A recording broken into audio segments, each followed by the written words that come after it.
Hello everyone, मैं हूं आपका दोस्त निशांत और ज्ञान सफारी में आपका स्वागत है। आज हम जिनके बारे में बात करने जा रहे हैं, ऐसे लोग सदियों में 2-4 ही पैदा होते हैं और ये उन्हीं में से एक हैं। धरती हो या अंतरिक्ष, ये अपनी फ्यूचरिस्टिक थिंकिंग से नई बुलंदियों को छू रहे हैं और कंपनी के तो बस आप नाम गिनते रहिए।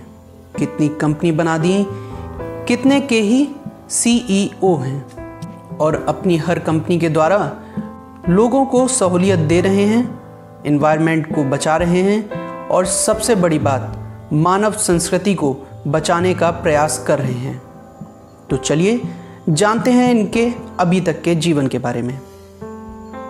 इलॉन मस्क, इनका जन्म 28 जून 1971 को प्रिटोरिया, साउथ अफ्रीका में हुआ था।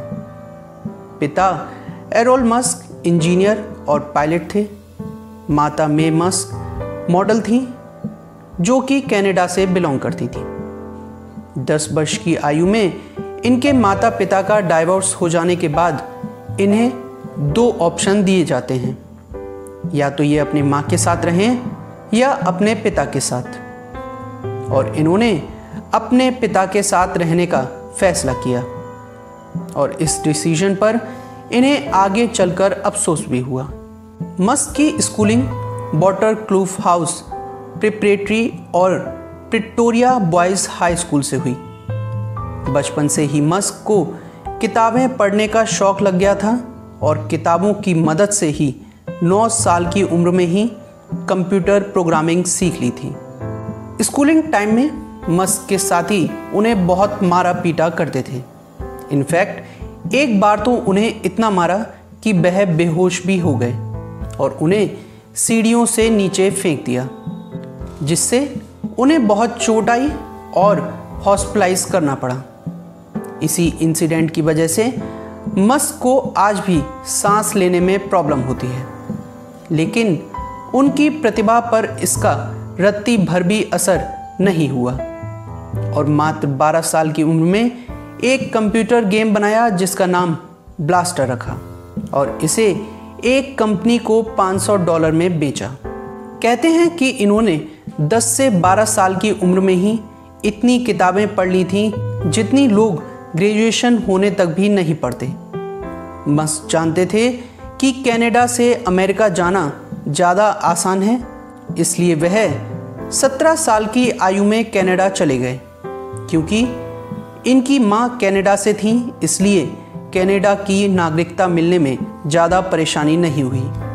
कनाडा जाने के पीछे केवल एक यही वजह नहीं थी। दक्षिण अफ्रीका में सेना में काम करना भी अनिवार्य था और इसी से बचने के लिए भी वह कनाडा जाना चाहते थे।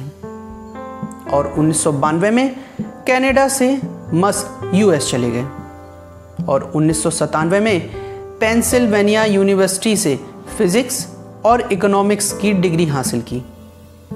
बाद में मस्क ने स्टैनफोर्ड यूनिवर्सिटी से PhD करने के लिए एडमिशन तो लिया, लेकिन कोर्स को बीच में ही छोड़कर इंटरनेट, रिन्यूएबल एनर्जी और अंतरिक्ष जैसे क्षेत्रों में कुछ कर दिखाने का जुनून सवार हो गया। वैसे तो इनकी एंटरप्रेन्योर बनने की जर्नी पेंसिल्वेनिया यूनिवर्सिटी से डिग्री हासिल करने से 2 साल पहले अर्थात 1955 से ही शुरू हो गई थी, जब मस्क और उनके भाई ने मिलकर Zip2 को लॉन्च किया, जो कि एक वेब सॉफ्टवेयर कंपनी थी। 1999 में कॉम्पैक्ट ने $307 मिलियन में इसे एक्वायर कर लिया, जिसमें से मस्क को $22 मिलियन मिले। अगर मस्क चाहते तो वह इन पैसों से अपनी बची हुई जिंदगी आसानी से बिता सकते थे, लेकिन अर्थ और मानव जाति के लिए कुछ करने का जुनून ऐसा था कि मार्च 1999 में XCOM कंपनी बनाई, जो कि ऑनलाइन मनी ट्रांसफ़र प्लेटफॉर्म था, जिसने जल्द ही बहुत सुर्खियां बटोरी और मस्क का नाम टॉप एंटरप्रेन्योर में लिया जाने लगा। 1 साल बाद ही XCOM कन्फिनिटी के साथ मर्ज हो गई और एक नई कंपनी सामने आई, पेपाल, जो कि आज ऑनलाइन ट्रांजैक्शन के लिए सबसे सेफ और सबसे बड़ी कंपनी है। इस कंपनी की भी पॉपुलैरिटी बढ़ती गई और 2002 में ईबे ने पेपाल को $1.5 बिलियन में खरीद लिया, जिससे मस्क को $165 मिलियन मिले। अंतरिक्ष में उनकी रुचि डगलस एडम्स की book the hitchhiker guide to galaxy पढ़ने के बाद बढ़ी और 2002 में मस्क ने स्पेस एक्सप्लोरेशन टेक्नोलॉजीज कॉरपोरेशन, जो कि स्पेस एक्स नाम से फेमस है, को बनाया। असल में स्पेस एक्स बनाने के पीछे सबसे बड़ा रीज़न रूस है, क्योंकि 2001 में जब मस्क मॉस्को बैलिस्टिक मिसाइल खरीदने के लिए गए तो वहाँ पर डील फिक्स नहीं हो पाई और ये खाली हाथ वापस आ गए। 2002 में ये फिर जाते हैं, तब वहाँ डील तो होती है, लेकिन उसकी कीमत इतनी ज़्यादा थी कि मस्क बिना डील फाइनल किए ही वापस आ जाते हैं और तब मस्क को लगता है कि क्यों ना एक कंपनी ओपन की जाए जो अफोर्डेबल मिसाइल और रॉकेट को बनाए। तभी स्पेस एक्स को स्थापित किया गया और तभी इन्होंने फाल्कन नाम के स्पेस लॉन्च व्हीकल और ड्रैगन नाम के स्पेस क्राफ्ट को बनाया। स्पेस एक्स के स्टार्टिंग के 3 स्पेस ऑपरेशन फेल रहे, जिसमें मस्क के सारे रुपए लग गए और मस्क बैंकरप्ट हो गए, घर बेचना पड़ गया। लेकिन मस्क इन सब परेशानियों से रुके नहीं और 22 मई 2012 को बहुत बड़ी सफलता हाथ लगी, जब मानव रहित कैप्सूल के साथ फाल्कन 9 रॉकेट को अंतरिक्ष में सफलपूर्वक लॉन्च किया। और इसी ऑपरेशन की सफलता के बाद नासा से $1 बिलियन कॉन्ट्रैक्ट हुआ, नए नए प्रोजेक्ट मिले, जो कि स्पेस एक्स को और भी ऊंचाइयों पर ले गए। अब क्योंकि स्पेस एक्स पहली और अभी तक की इकलौती ऐसी प्राइवेट कंपनी थी जिसने स्पेस स्टेशन के लिए एक अंतरिक्ष यान भेजा, इसलिए मस्क की फ्यूचरिस्टिक थिंकिंग को बहुत सराहा गया।